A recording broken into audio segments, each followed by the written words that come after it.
IPMNation.com. This is Kendra Saunders on local Outbreak on IPM Nation.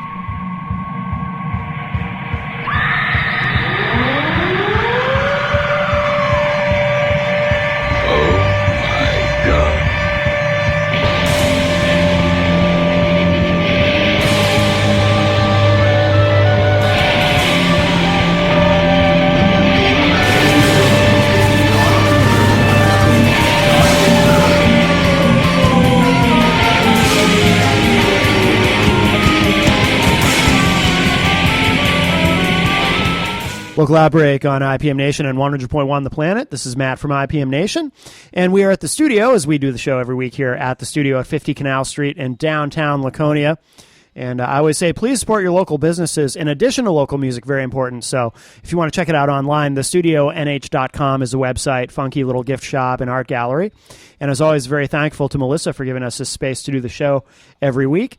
And, of course, we're also sponsored by Central NH Events. If you need a DJ for your event, your shindig, your hootenanny, whatever it may be, go to centralnhevents.com. Tim Martin does a great job, and you can hire him for that. He's been doing this for many, many years and is the best in the area at it, and is a big part of what makes this show possible, as well as Tweak Sound and Mastering, one of our newer sponsors in Concord, New Hampshire, Mr. Matt Marcil. If you need some audio production done, he is a great person to go to for mixing, mastering, engineering. If you need someone to play on your album, he's one of those guys who can play multiple instruments. I've always been jealous of people like that. So tweaksound.com is the website. And, of course, more recently, we've been sponsored by Sonic Wallpaper, who are actually moving to the Laconia area. Ryan LeMay moving that operation. And Sonic Wallpaper is a great organization providing music lessons for a lot of kids and other folks who couldn't otherwise afford them. So check that out. Actually, on Facebook, the website or the webpage, Sonic Wallpaper, please like the page and please support what they're doing. And very proud to have them as part of the show as well. So they're going to be moving to Laconia, I think, probably by the time this airs. And we are here tonight with Kendra L. Saunders. How are you, Kendra? Good, thank you. And Kendra does not. You don't play an instrument of any kind, do you? No, unfortunately, I do not at all. So we're doing something a little unconventional this week. Of course, Local Outbreak, we typically feature local musicians, New Hampshire-based musicians, but occasionally we do deviate from that a little bit. And we're doing that tonight with Kendra. Kendra is a published author, and so she is a New Hampshire artist, just not of the musical kind, but she does know a lot about music. And we actually, you and I met originally at a music store, back when I used to work at Strawberries. So, but we're going to talk to Kendra about what she's doing, and your book, Dating an Alien Pop Star, is actually very music related. Yes. So that's a good tie-in for the show. So that I think that makes you more than a worthy guest. You're also the host of the Kendra L. Saunders Show on IPM Nation. Indeed, you've interviewed musicians, and also. We are, just so everyone knows, we are going to play some music tonight to kind of tie in with Kendra's book. We picked some tracks of several different New Hampshire-based artists who have songs either about or somehow in some way related to aliens. So nothing that we've played on the show before. So it's all stuff you haven't heard if you're a regular listener, but could be some future guests for the show. So we're going to do that. In fact, why don't we play something now, and then when we come back, we'll chat with Kendra some more. But let's open the show with. This is Matt Gelly is the artist. He's from the band Boogie Down Alice, who I think we might have had on the show once, actually. I can't remember. But I know we haven't had Matt Gelly on as a solo artist. So he's got a very popular song in the local area called Aliens. So we're going to play that now, and then we'll come back and chat with Kendra L. Saunders here on Local Outbreak.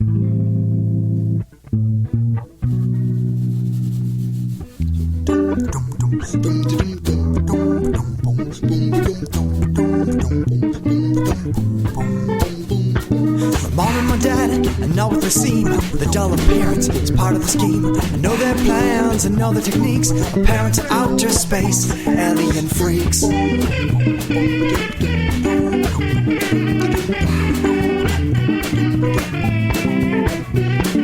Landed on Earth in a spaceship humongous, posing as grown-ups, they now walk among us. Parents deny this, but I know the truth. They're here to enslave me and spoil my youth. Early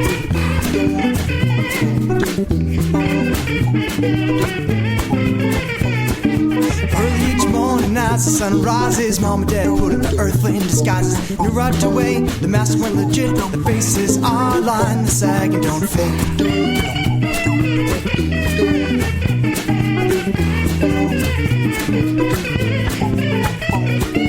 The earth's gravity makes them sluggish and slow. They say not to run wherever I go. They live by the clock, they're slaves to routines. They work year round, they're almost machines.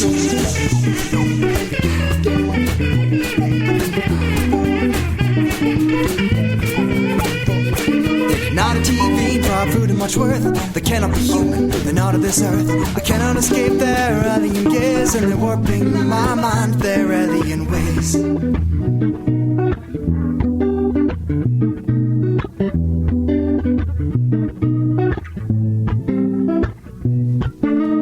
For sinister plots, this one is a gem. They're bringing me up. Hi, this is Ryan from the New Prophets, and I'd like to tell you about a program called Sonic Wallpaper at Toad Hall. It is a donation-based guitar lessons open to everyone and anyone that has the desire to learn guitar. The classes are from 6 to 8 every Tuesday at Toad Hall in Franklin, and Danielle is one of our students. Being a part of Sonic Wallpaper has helped me find where I fit in and has opened my eyes to the endless possibilities that are out there. I'd also like to thank our sponsors, Manchester Music Mill, German Motorsports, Bob Rice, Boscop Incorporated, and Abbott Business Networks. Email us for more information or to sign up at thenewprophets@gmail.com. Welcome back, everybody, to Local Outbreak here on IPM Nation and 100.1 The Planet. I'll just remind everybody, of course, that we do have a new episode of Local Outbreak every Wednesday night at 7 p.m. Eastern Time on both 100.1 The Planet and on IPM Nation, with a replay every Saturday at 9 p.m. And then, of course, we do archive all the shows at ipmnation.com/Local Outbreak. If you want to hear Kendra's show on IPM Nation, it's ipmnation.com/Kendra L. Saunders. And if you want to hear Kendra's other show, because you also had 13 and a half minutes, Yes, where you would interview authors, that was a fun show. We have the archive of that too, ipmnation.com/13. Couldn't really make 13 and a half in the Right, URL, so it's, right. you know. But so we were talking off air in the break there. We were talking about, you know, one of the reasons why I thought you'd be a great guest is the theme of your book and how it relates to music, and why what was your motivation for wanting to do this kind of book? So why don't you talk about that a little bit? yeah. I actually have always loved music since I was like 5 years old and first got into my mom's Stevie Nicks record collection. But unfortunately, no matter how many times I tried to play a piano or a guitar or even a tambourine, unfortunately, it just would not work. Like, it was embarrassing. Really?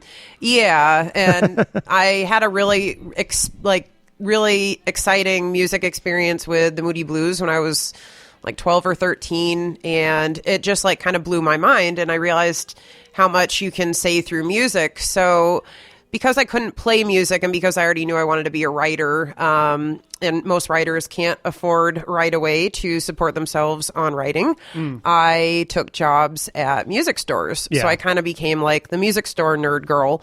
And I noticed during that time, like, I was definitely part of that counterculture of, like, you know, we're the kind of cool snobby music store people, and like there's books for us like High Fidelity, Right, right. you know, movies, and I absolutely loved things like High Fidelity, but it is very masculine. Like, it's a very masculine book. That's true. And I always thought, you know, it would be interesting if I could sort of have a High Fidelity, but a little bit more geared towards other girl music nerds. Yeah. And after sort of, my budget has not allowed me to follow bands around as much as I'd like, but I have done that a little, especially with my favorite band, Muse. And I have met so many just amazing women that some of them travel all over the world with their favorite band. Like, they'll be in Australia, they'll be in England, they'll be in America, they'll be in South America. Oh, yeah, yeah. I've met some just absolutely amazing women. They do it because they love the music. Like, they Right. love the experience they have at those shows. They love the songs. It has personal meaning to them. And I've been so inspired by that. So all of those things, I think, were sitting in the back of my mind for a long time. And a couple Christmases ago, actually, partly inspired by a Muse song, I just had this idea of crossing my love for sci-fi and aliens with my love for music. Yeah, yeah. Has you've written other books prior to this? Has any of that been a part of anything that you've written before to a lesser degree, or is this the first time that you've really made a conscious effort to develop that in your writing? Actually, my first book, Inanimate Objects, that had aspects of that because that was about sort of the relationship between creative people and the people that inspire them, and that how that relationship sometimes can be damaging to the artist or to the muse, and how over time it also can make you immortal. So I think there were elements of that in that book. And, there were elements of music references throughout all of my stuff because that's sort of the language that I work with. I work with a lot of music references. But this was definitely the first time where it was really conscious. You talked about, meeting women who travel with these bands, follow them around. But you met Matt Bellamy. I did. Of Muse. Yeah. Actually, just a couple months ago, I went to see Muse in New York City and did, a very similar thing of kind of last minute. I love this band. They were playing a historic, tiny venue in New York City. They haven't played anywhere this small in America for like 10 years. And I went right after having food poisoning that put me in the hospital. This is my level of dedication for this band. 4 days after this, I was on a plane to New York City. And, I waited in line in the New York City heat for like 10 hours or something. Wow. And I really bonded with a lot of the other people that were in line. A lot of them I had known before through the Muse community online. Some of them I had never met. And after the gig, a few hours later, I actually had the opportunity to just briefly get to speak with him. And it was very cool because I ended up sort of by accident getting to bring the book up to him, and he thought it sounded really funny, and it was just really cool getting to tell one of my biggest creative heroes about this book. And he actually said the name of the book back to me, which was awesome. Yeah. Like getting to hear Matt Bellamy say "Dating an Alien Pop Star" was definitely that was like my biggest fangirl moment. That was awesome. Yeah. So what's the status of the book? Is it out now? I know that you've been, sending it to people who contact you online and so forth, but it's interesting actually because there's this thing in the publishing world where you have books obviously that are traditionally published, you have books that are self-published, you have books that are put out online and people can read them, and you have ebooks. I have a traditionally published book, that being Death of Mr. Right. I have a self-published book, that being Inanimate Objects. Next summer, I have a traditionally published book coming out. But Dating an Alien Pop Star is actually sort of living in the middle right now. It is not actually officially published yet. It's not officially self-published either, but I've had literally so many people from all over the world asking about this book and wanting to read it, and with a lot of them, and I understand because I'm this way too, not everybody wants to read an ebook or a book online. Right, yeah. So I actually said, starting off, I said, I'll just make a few copies of this, privately made copies for friends. Right. And from this, the friend said, well, my friend wants a copy of this. And then a friend, of theirs would contact me. And it's gotten to the point now where every month I'm ordering them and people are, receiving them and sharing them with friends. And it's actually crazy because it's sort of a completely independent, crazy thing that's just taken off. Yeah. One of the things that is interesting about how the internet affects things. And we've talked about this before on other shows, but, much like, and this comes up a lot on this show, the way the internet has changed how music is distributed. It seems like it's also to a large degree opened up that same array of opportunities in terms of how books are distributed, print media, because, and what's interesting about this is, so you're communicating with people who still want printed books, right, as opposed to an ebook, right? But you're able to sell them that book because of the internet, because you're able to communicate with them. I mean, 20 years ago, you wouldn't have been able to do that. No, absolutely not. No, 20 years ago, 20 years ago, probably a lot of the people I was in line with in New York City from all over the world wouldn't have been there because they wouldn't have been able to travel that far, they wouldn't have known that band was playing a tiny last minute gig in New York City, you know? Right. And no, you're absolutely right. It has changed everything about publishing because just like with bands, for instance, I have this absolutely amazing lady who lives in Amsterdam, and she has ordered almost all of my books, or maybe all of them. And, you know, she, for instance, follows me on Instagram and Twitter, and we've talked, and she actually got to read a really early copy of Dating an Alien Pop Star before it was even in the book form. And, you know, I've never met her in person, but we've been able to get to know each other, and she's awesome and supportive. And she's posted stuff about my books before that have made other people be interested. And that's one of the biggest things is social media is just, you know, somebody will read the book, they'll take a picture of it, they'll say, I love this. Their friends will say, well, what is this book? Where did you get this from, you know? Right. You're also working on a sequel already, right? I am, yeah. Actually, I wrote this book in a crazy tear. Believe it or not, 2 Christmases ago. I wrote it very quickly because it was so much fun.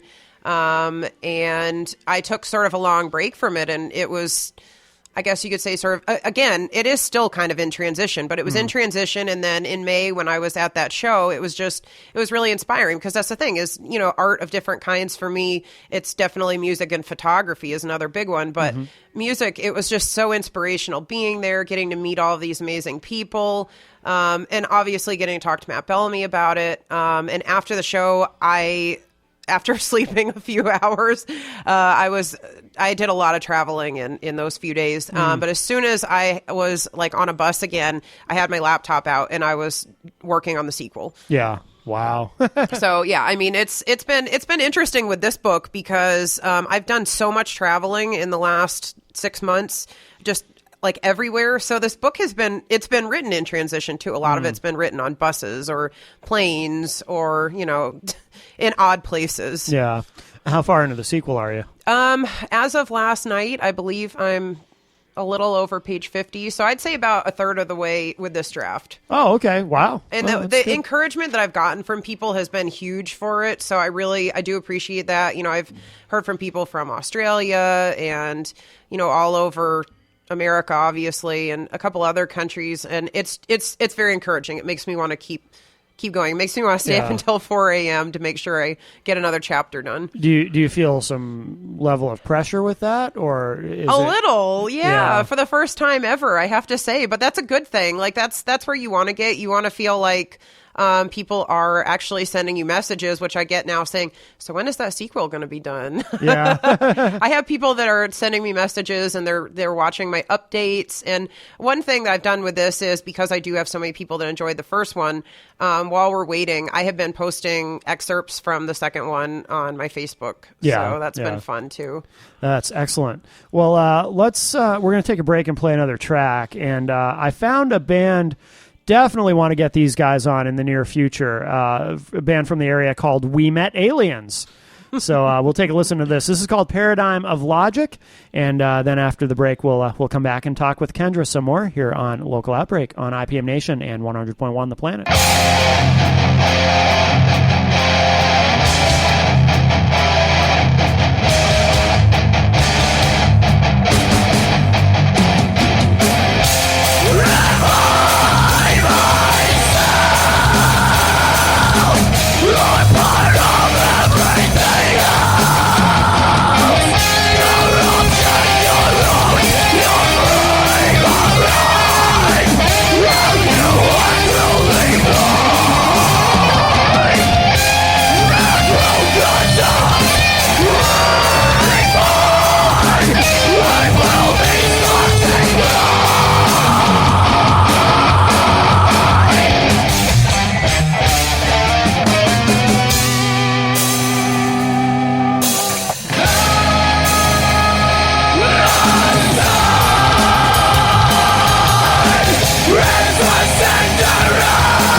If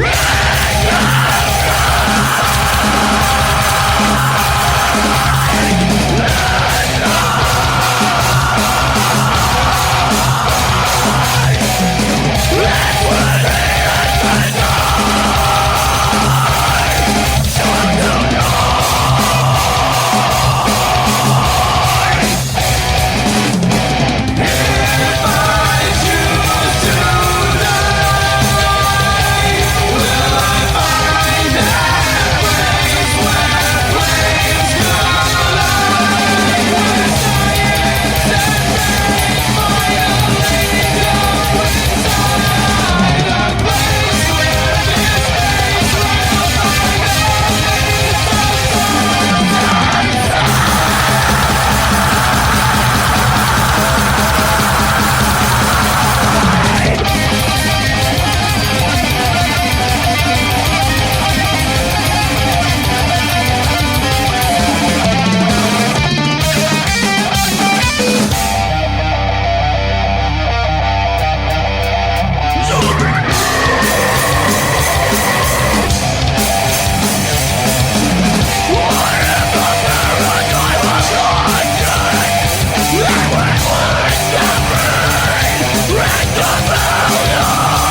Local Outbreak on 100.1 The Planet and IPMNation.com.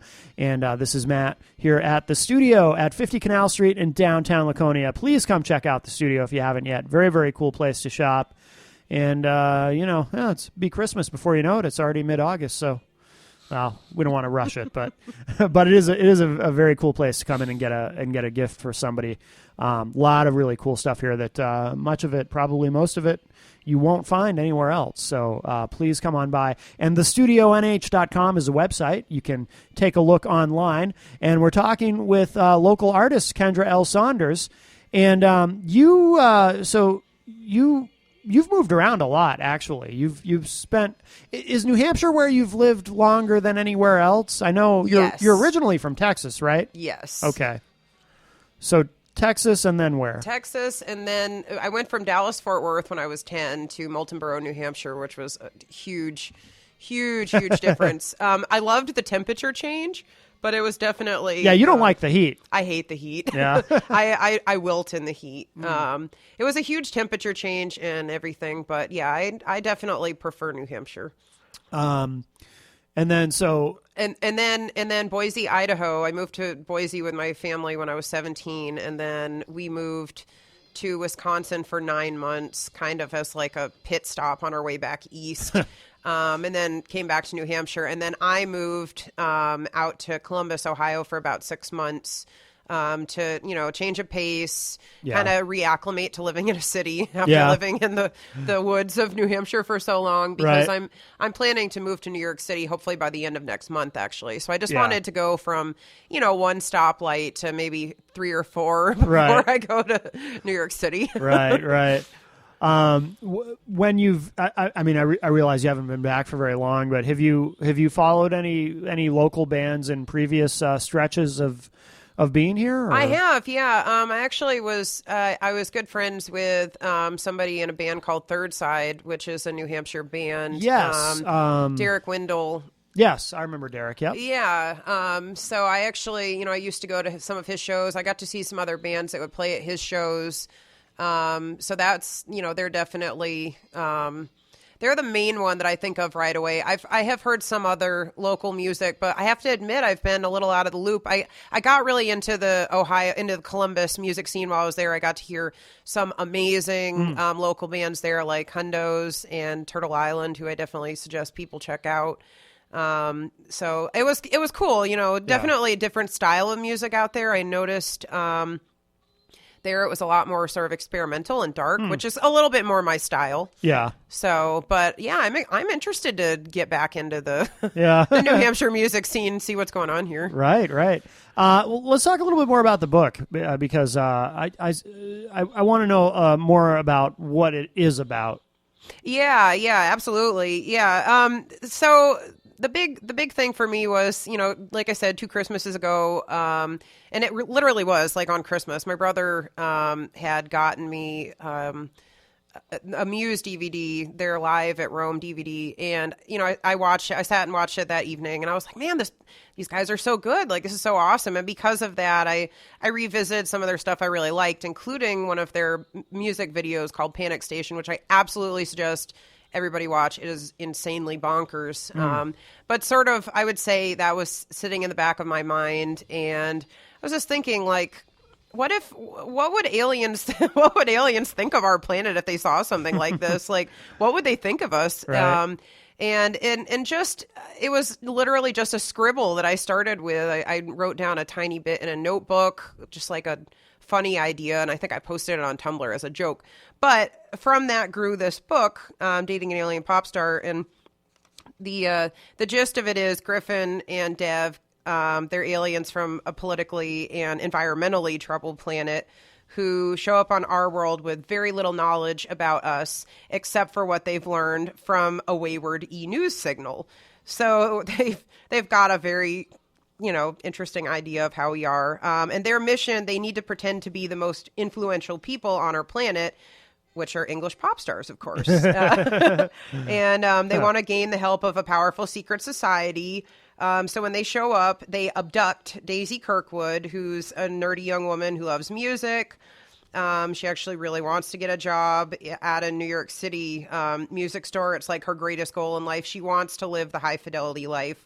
And though, Griffin and Daisy, they really squabble at first.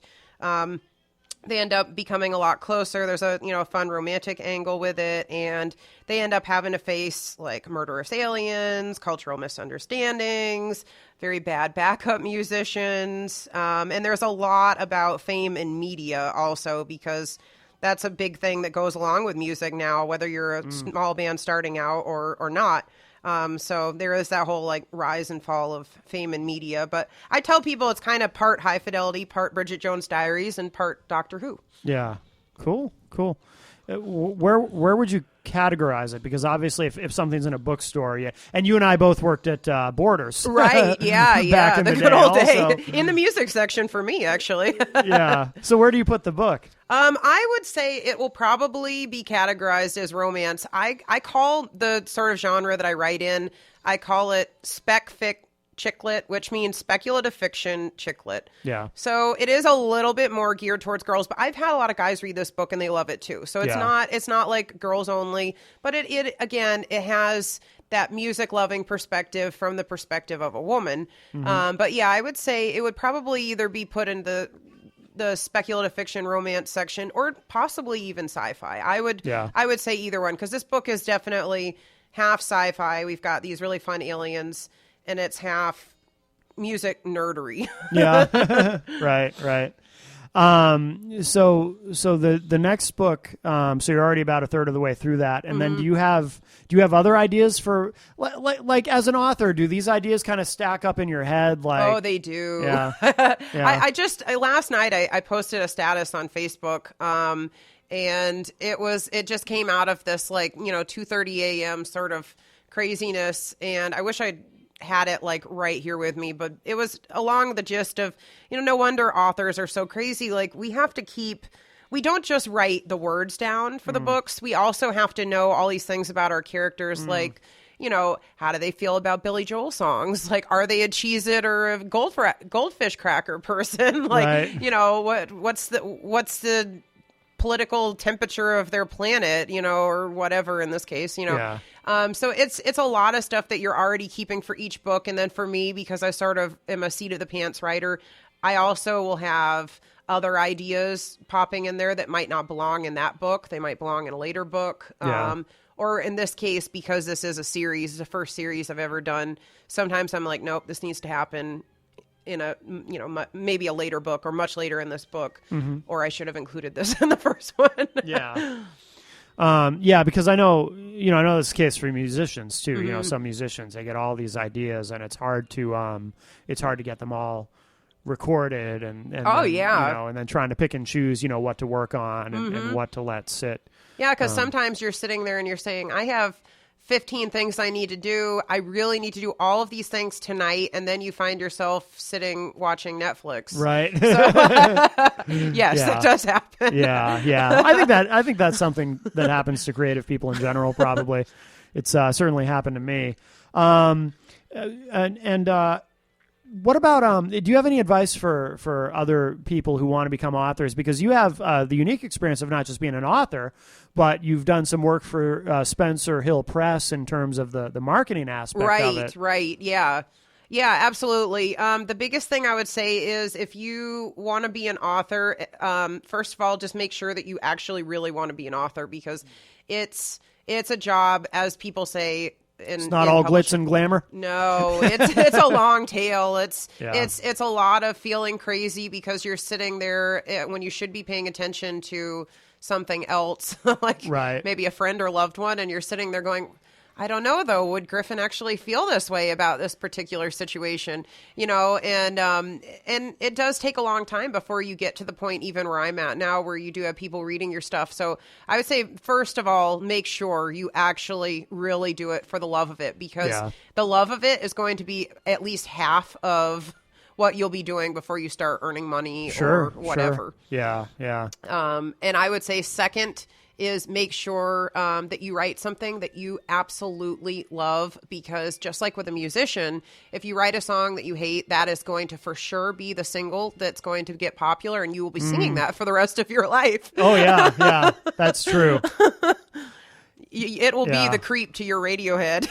Right. Or I always, my favorite band is Kiss, and I always wonder how much they must hate rock and roll all Oh, night. yeah. know. There's got to be some part of them that's just, why did we do this? Yeah. Well, we know why when they're cashing those checks, but yeah, to have to end every show with the same song for 40 years. Oh, yeah. It must get. Oh, yeah. Even with those paychecks, after a while, it just. This is a complete tangent, but there are Kiss bootlegs of live bootlegs of the band in the 80s. Yeah. Where for some reason, for a while, they fell into this habit of when they play that song, they play it really fast.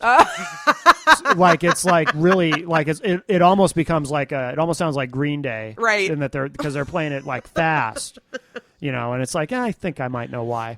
And they broke that habit eventually, but you can tell that crept in. Well, that's like Radiohead eventually started singing "Creep" again occasionally, right. After a long time of angst and like experimental records. But as an author, you have the luxury of not having to worry about that. The pressure on you is to always come up with something new. That is true. And I mean, for many writers, that's just like with musicians, though, I will say this, because, for instance, I know a few authors who are much, much, much, bigger authors than I am. And what I hear from them is if I write something that's too different, then people say, oh, this isn't classic, so-and-so.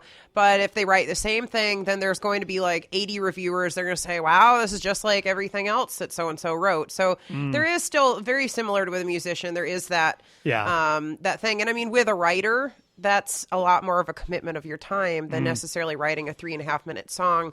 Because a book could take you low end 3 months to write, long end, 10 or 15 years. Wow. Yeah. So you got to really commit. You got to decide, do I love this, even if it's maybe different from what I've done before or very similar. Right.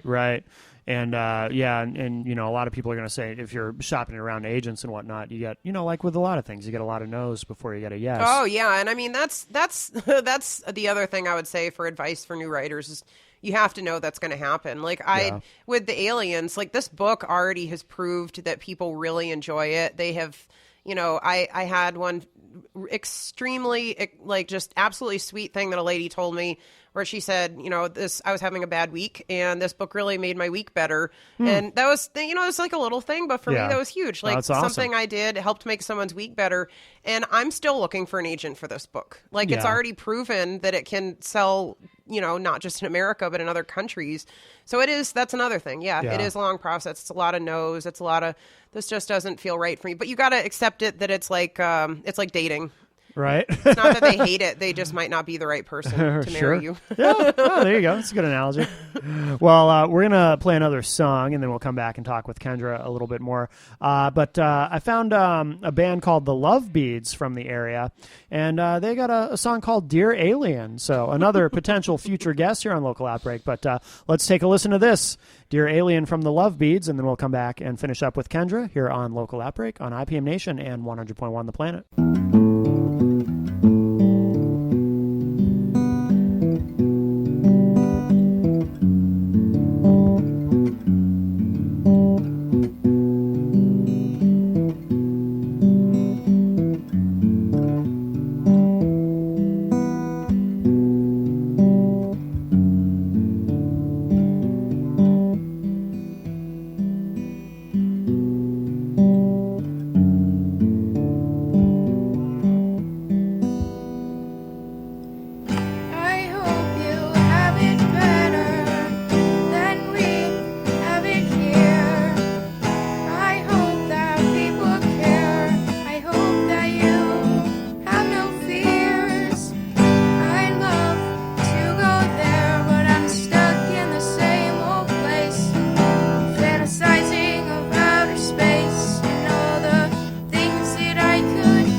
Local Outbreak on 100.1 The Planet and IPMNation.com. I want to remind everybody, of course, that we do archive all the shows at IPMNation.com/Local Outbreak.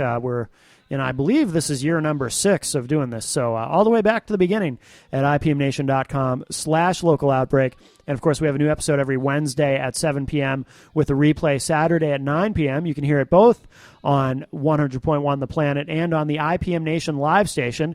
And then we do archive it right there on IPMNation.com. And, of course, we do the show here every week at the studio at 50 Canal Street in downtown Laconia. Come check it out. If you haven't been here lately, please stop in. A lot of changes. Melissa's got a lot of cool clothes that she's selling now, and it looks really nice in here. It's come a long way, so come check it out right in downtown Laconia. Please support your local businesses as well as local artists. Very, very important. And local artists have their art here up at the studio, so it all fits together. Also, thank you to our sponsors, Central NH Events and Tweak Sound and Mastering, and, of course, Sonic Wallpaper. And we're talking tonight with author Kendra L. Saunders. And Kendra, where should people go online to keep up with everything that you're doing and how to find out how to get your book and all that good stuff? Yeah, there's a couple things. I would definitely suggest Facebook is probably the best one for if you want it, especially if you want to order a copy of this book, just because you'll be able to talk directly to me. Yeah. I have an author page, but I also have a personal page, and I'm very happy to add anybody on my personal page. And the personal page is Facebook /Kendra L. Saunders. Look for the cover photo of me with Matt Bellamy looking like I'm going to explode from happiness. You'll know that's the right one. Yeah. And you can also find me on Twitter. My Twitter is Kendry, Kendry bird. And then also on Instagram. Instagram is where I post most of my pictures from my travels and events and whatever, and that is just my name at Kendra L. Saunders. Any recent music that you want to recommend? Yeah, I mentioned something about Hundos earlier. It's Hundos. I've been listening to, and I have to admit, I have no idea how to say the name of their album. But if you check them out on Bandcamp, I've been listening to them a lot for this book. They've been really inspirational. Small band. So yeah, that's been a big one. I'm excited about Lana Del Rey's new album, although I don't know, just like with the last one, I'm not so sure about the first single, but we'll see. We'll see. I trust her. Yeah. All right. And we're going to have a couple more episodes of the Kendra L. Saunders show soon. So. Yeah, absolutely. Yeah, I do a lot of stuff there with music as well as fashion. People from Project Runway. Project Runway season is back, so there will probably be a lot of fashion designer interviews soon. All right. Very, very good. And but the main website, again, KendraLSaunders.com. Yeah, KendraLSaunders.com. That's my personal website. That has links to everything, and it has been recently revamped. Yeah, so it looks good. It looks much better. Well, Kendra, thank you so much. Yeah, thank you. And we're going to wrap up tonight with, I found there's a blues guitarist from New Hampshire named Jerry Bassnar. And he apparently is known for having allegedly been abducted by aliens a couple of years ago. Nice. So that's the tie-in there. So I definitely have to get him on the show because I want to have a conversation with him about that and music, of course. But so I found online this really great performance of it's Jerry on guitar and vocals with George Dunlop on bass and Todd Ellison on drums, and Lee Hawkins on guitar. And I guess these are all local artists, I assume, from the New Hampshire area, as well as Jerry, performing The Sky's Crying by Gary Moore at Capone's Blues Jam a couple years ago. And so we will leave you with that. This is really, really good stuff. And like I said, we'll make an effort to get Jerry on the show so I can ask him about his alien abduction. Hopefully they were friendly aliens like the one in your book, Griffin. Kendra. Yeah. Although from the article I read, it doesn't sound like they were friendly. It does sound like Jerry was, in fact, probed. So I look forward to having him on the show at some point and asking him about that. But Kendra L. Saunders, thank you so much. Thank you. Thank you, everybody. Absolutely. And we will leave you with Jerry Bassnar covering Gary Moore's The Sky is Crying here on Local Outbreak.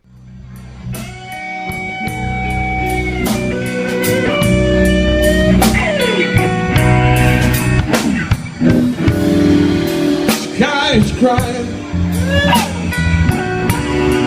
Can you see the tear rolling down the street?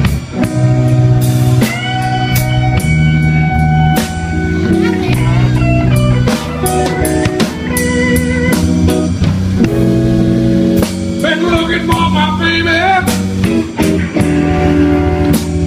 and I wonder where she is.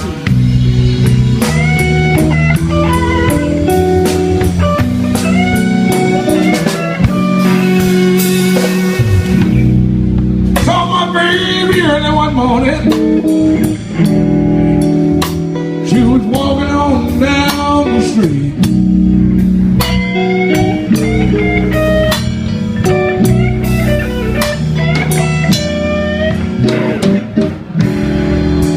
Saw my baby early one morning. She was walking on down the street.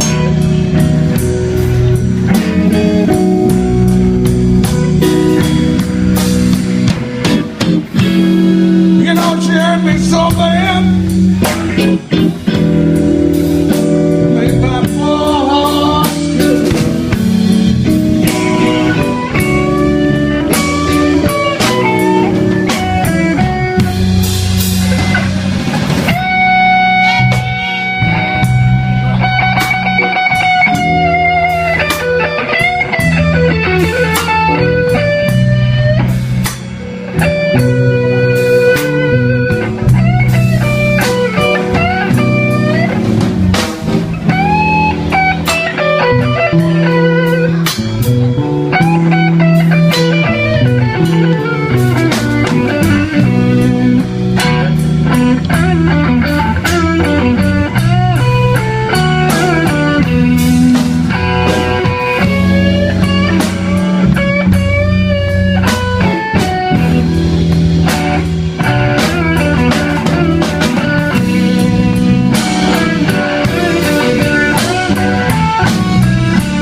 She don't love me no more.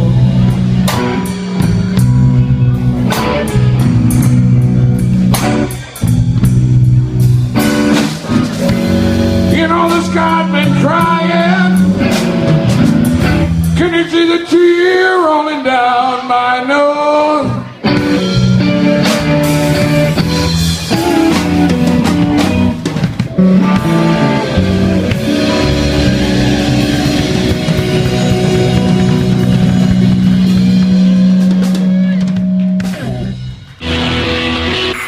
IPMNation.com.